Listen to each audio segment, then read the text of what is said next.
साथियों आज का ये class MP police, Bihar police और यूपी पुलिस के लिए बहुत ही ज्यादा इंपॉर्टेंट है। आज इस वीडियो में जीके के वो क्वेश्चंस करेंगे जो कि एमपी पुलिस, बिहार पुलिस और यूपी पुलिस में बार बार पूछा गया है। तो आज का ये क्लास आपको अंत तक देखना है बिना स्किप किए हुए। तो चलिए शुरू करेंगे बिना देरी किए हुए। आप लोग सभी साथी क्लास को एक लाइक कर दीजिए और अपने सभी दोस्तों के साथ क्लास को शेयर कर दीजिएगा। तो देखिएगा आज की क्लास का पहला क्वेश्चन है, भारतीय नेपोलियन की उपाधि किसे दी गई है। बहुत ही इंपॉर्टेंट क्वेश्चन है, यानी भारत का नेपोलियन किसे कहा जाता है। ठीक है, तो याद रखिएगा समुद्रगुप्त को। इस क्वेश्चन का राइट आंसर हो जाएगा ऑप्शन नंबर बी, भारतीय नेपोलियन की उपाधि किसे दी गई है, तो साथियों समुद्रगुप्त को। अगला क्वेश्चन है, ईसा मसीहा का जन्म कहाँ हुआ था। तो देखिए ईसा मसीह का जन्म कहाँ हुआ था, तो याद रखिएगा बेथलेहम में। राइट आंसर है साथियों option number C, Bethlehem. Next है, बिरजू महाराज किस क्षेत्र के सुविख्यात कलाकार हैं। यह भी क्वेश्चन बहुत ही ज्यादा इंपॉर्टेंट है, इसको नोट कर लीजिएगा। तो देखिएगा बिरजू महाराज जो है वो किस क्षेत्र के सुविख्यात कलाकार है, तो भाई आपको याद रखना है कथक नृत्य के। तो कथक करेक्ट आंसर है ऑप्शन नंबर डी, याद रखिएगा कथक नृत्य के। ठीक है, चलिएगा आज का अगला क्वेश्चन है, अल्पना भारत के किस क्षेत्र की एक प्रमुख लोक कला शैली है। तो क्वेश्चन नंबर 4 ध्यान दीजिएगा, अल्पना अल्पना भारत के किस क्षेत्र की एक प्रमुख लोक कला शैली है, तो याद रखिएगा पश्चिम बंगाल की। राइट आंसर है साथियों option number B, West Bengal, आपको याद रखना है। चलिए अगला क्वेश्चन है, भारतीय जनता पार्टी का मुख्यालय कहाँ है।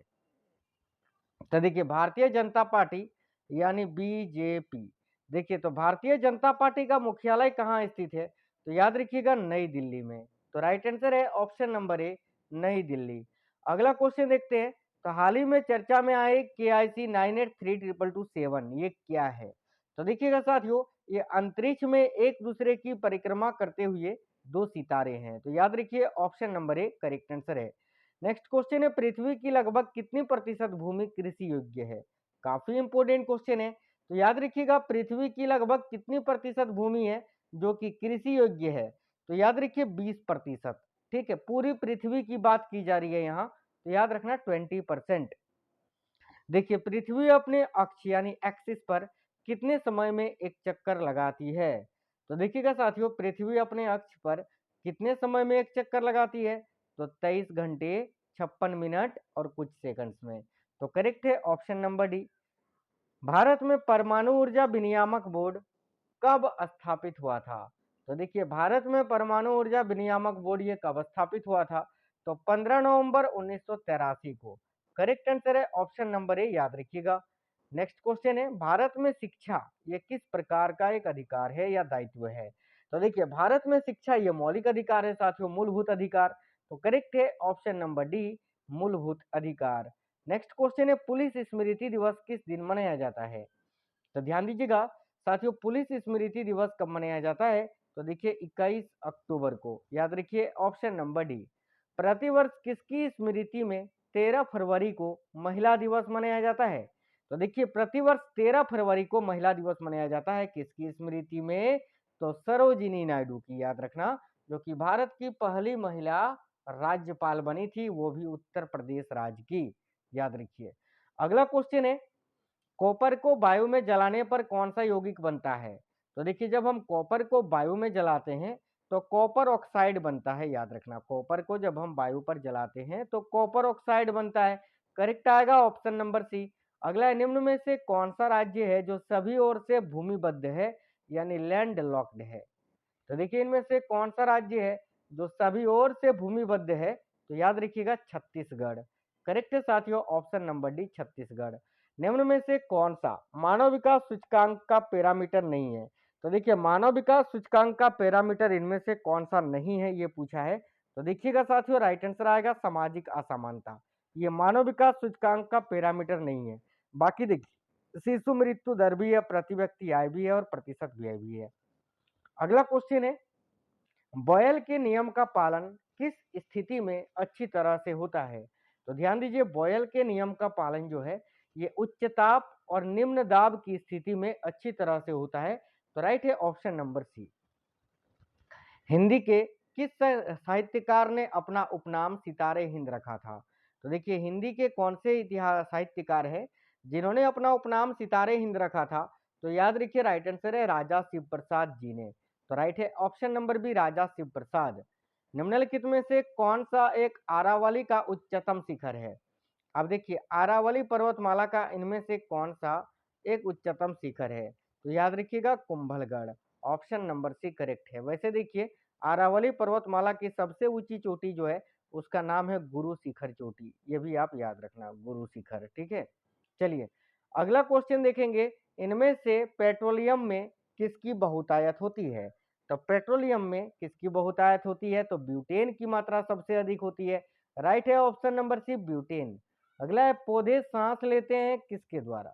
तो याद रखिएगा पौधे किसके द्वारा सांस लेते हैं? तो स्टोमेटा के द्वारा। करेक्ट है ऑप्शन नंबर बी स्टोमेटा।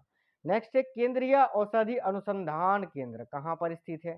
तो ध्यान दीजिएगा केंद्रीय औषधि अनुसंधान केंद्र ये कहाँ पर स्थित है? तो साथियों लखनऊ में। लखनऊ करेक्ट आएगा ऑप्शन नंबर बी। एंजल का नियम किनके बीच संबंध बनाता है? तो ध्यान दीजिए एंजल का जो नियम है वो किनके बीच संबंध बनाता है? तो मांग की मात्रा और उपभोक्ता की आय के बीच। करेक्ट है ऑप्शन नंबर बी। हमारे राष्ट्रीय गीत के गाने में कितना समय लगता है? तो याद रखिएगा हमारे राष्ट्रीय गीत को गाने में कितना समय लगता है? तो साथियों राइट आंसर होगा इनमें से कोई नहीं, क्योंकि हमारा राष्ट्रीय गीत जो है वंदे मातरम उसको गाने में 65 सेकंड का समय लगता है। और हमारा जो राष्ट्रगान है जन गण मन उसको उस गाने में 52 सेकंड का समय लगता है। तो यहाँ राष्ट्रगीत पूछा है तो इनमें से कोई नहीं, 65 सेकंड आपके ऑप्शन में है नहीं। तो ऑप्शन नंबर डी करेक्ट होगा। अगला है मुस्लिम शासकों ने किस स्थान का नाम सादिलाबाद अर्थात खुशी का शहर रखा था? तो देखिएगा करेक्ट आंसर हो जाएगा मांडवगढ़ का। मांडवगढ़ या मांडू के नाम से जाना जाता था। अगला है the museum of dog colours ये कहाँ स्थित है? तो ध्यान दीजिएगा साथियों the museum of dog colours कहाँ स्थित है? तो यूनाइटेड किंगडम में। करेक्ट है ऑप्शन नंबर बी यूके। याद रखिएगा। अगला है किस राष्ट्र को लेबनान में तेल रिसाव से नुकसान के कारण संयुक्त राष्ट्र के द्वारा दंडित किया गया है? तो देखिए इस क्वेश्चन का करेक्ट आंसर हो जाएगा इजराइल को। याद रखिएगा ऑप्शन नंबर सी। भारत में पहली बार एसटीडी सेवा किन दो स्थानों के मध्य शुरू हुई थी? तो ध्यान दीजिए साथियों भारत में पहली बार एसटीडी सेवा जो है लखनऊ और कानपुर के बीच में शुरू हुई थी। याद रखिएगा उत्तर प्रदेश के लखनऊ और कानपुर के बीच में। नेक्स्ट है विश्व डाकघरों का सबसे बड़ा जाल किस देश में पाया जाता है? तो साथियों ध्यान दीजिएगा राइट आंसर होगा ऑप्शन नंबर ए भारत में। चलिए अगला है दूरदर्शन से रंगीन कार्यक्रमों की शुरुआत कब से हुई?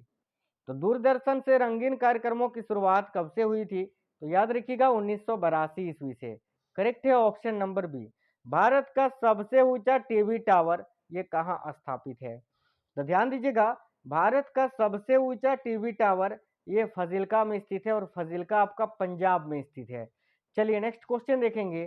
तो अगला क्वेश्चन है इनमें से किस भाषा को द्रविड़ परिवार की सभी भाषाओं की जननी कहा जाता है? तो देखिए राइट आंसर हो जाएगा तमिल भाषा को। साथियों देखिए तमिल भाषा जो है ना द्रविड़ परिवार की सभी भाषाओं की जननी कहा जाता है, इसको याद रखिएगा। अगला है शिक्षा के 10+2+3 पैटर्न के लिए सर्वप्रथम सुझाव किसने दिया?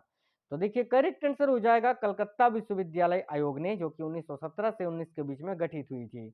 अगला क्वेश्चन है पशुपतिनाथ मंदिर ये कहाँ स्थित है? तो ध्यान दीजिएगा साथियों पशुपतिनाथ मंदिर ये काठमांडू में स्थित है। करेक्ट है ऑप्शन नंबर सी काठमांडू। तो अगला क्वेश्चन है गिर वन। देखिए इनमें से कौन सा स्थान भारत का स्विट्जरलैंड कहलाता है? तो देखिए भारत का स्विट्जरलैंड किसको कहते हैं? तो कोसानी को। याद रखिएगा करेक्ट है ऑप्शन नंबर सी कोसानी। गिर वन किसके लिए प्रसिद्ध है? तो ध्यान दीजिए गिर वन जो कि गुजरात में स्थित है और ये किसके लिए फेमस है? तो साथियों सिंह सेंचुरी के लिए। करेक्ट आएगा ऑप्शन नंबर बी लायंस के लिए। नेक्स्ट क्वेश्चन है शक्ति स्थल कहाँ स्थित है? तो देखिएगा शक्ति स्थल ये कहाँ स्थित है? तो याद रखिएगा साथियों दिल्ली में। करेक्ट है option number B Delhi. Next question है निम्नलिखित में से किस देश ने अपना अब तक का सबसे बाधा मिसाइल युद्धपोत उतारा है जिसका नाम तुओ चियांग है? तो साथियों याद रखिएगा ताइवान ने। करेक्ट आएगा ऑप्शन नंबर डी ताइवान। विश्व पर्यावरण दिवस किस तारीख को मनाया जाता है? तो देखिएगा विश्व पर्यावरण दिवस ये 5 जून को मनाया जाता है साथियों। राइट है ऑप्शन नंबर ए 5 जून को। आम आदमी पार्टी यानी आप का गठन 26 नवंबर 2012 को दिल्ली के किस जगह पर हुआ था? तो देखिए राइट आंसर होगा जंतर मंतर में, जंतर मंतर दिल्ली में, है ना।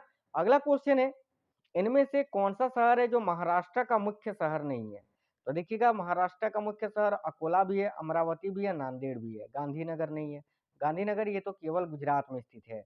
अगला है, चीन और भारत के बीच युद्ध कब से कब तक हुआ था?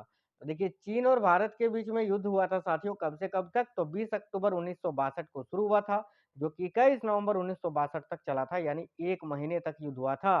अगला है, जहांगीर किसके पुत्र थे? तो देखिए जहांगीर जो है ये अकबर के पुत्र थे। राइट है ऑप्शन नंबर ए, मुगल शासक अकबर। 2005 में आई बॉलीवुड फिल्म स्वदेश के लिए फिल्म फेयर सर्वश्रेष्ठ अभिनेता पुरस्कार से किसे सम्मानित किया गया था? तो याद रखिएगा शाहरुख खान को। राइट है साथियों ऑप्शन नंबर सी।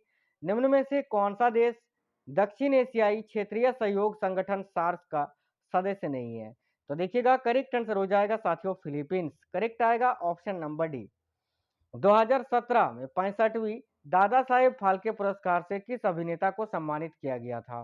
तो देखिए राइट आंसर होगा विनोद खन्ना को। करेक्ट है option number B, Vinod Khanna.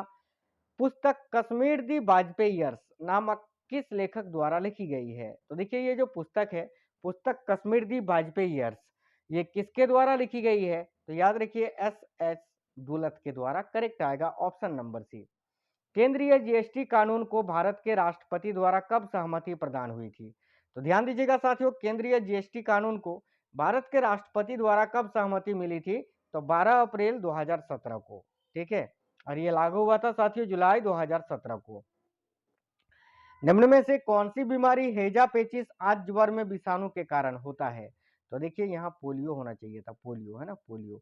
और ये आपका राइट आंसर हो जाएगा पोलियो, ऑप्शन नंबर सी। चलिए अगला क्वेश्चन है, फ्रैंक विट्टल द्वारा निम्न में से किस किस का आविष्कार किया गया था? तो देखिए किसका आविष्कार किया गया था फ्रैंक विट्टल के द्वारा? तो याद रखिए जेट इंजन का, यानी जेट इंजन का आविष्कार किसने किया था? तो फ्रैंक विट्टल ने। अगला है, दांतों की वर्धित छवि को देखने के लिए दंत चिकित्सकों द्वारा किस दर्पण को उपयोग में लाया जाता है? तो करेक्ट आएगा अवतल दर्पण को। करेक्ट आएगा ऑप्शन नंबर सी। संयुक्त राष्ट्र द्वारा पीने, धोने, खाना पकाने और उचित स्वच्छता को बनाए रखने के लिए अनुशंसित न्यूनतम पानी की मात्रा प्रति व्यक्ति प्रतिदिन कितना लीटर है? तो याद रखिएगा 50 लीटर। ठीक है, देखिए संयुक्त राष्ट्र द्वारा पीने, धोने, खाना पकाने और उचित स्वच्छता को बनाए रखने के लिए अनुशंसित न्यूनतम पानी की मात्रा प्रति व्यक्ति प्रतिदिन कितना लीटर है? तो 50 लीटर, है ना, याद रखना ऑप्शन नंबर ए। चलिए तो साथियों आज का क्लास कैसा लगा है कमेंट बॉक्स में कमेंट करके जरूर बताइए। क्लास को लाइक कर दीजिए, अपने सभी दोस्तों के साथ जरूर शेयर कर दीजिएगा। मिलेंगे आपसे नेक्स्ट क्लास में, तब तक के लिए जय हिंद, वंदे मातरम।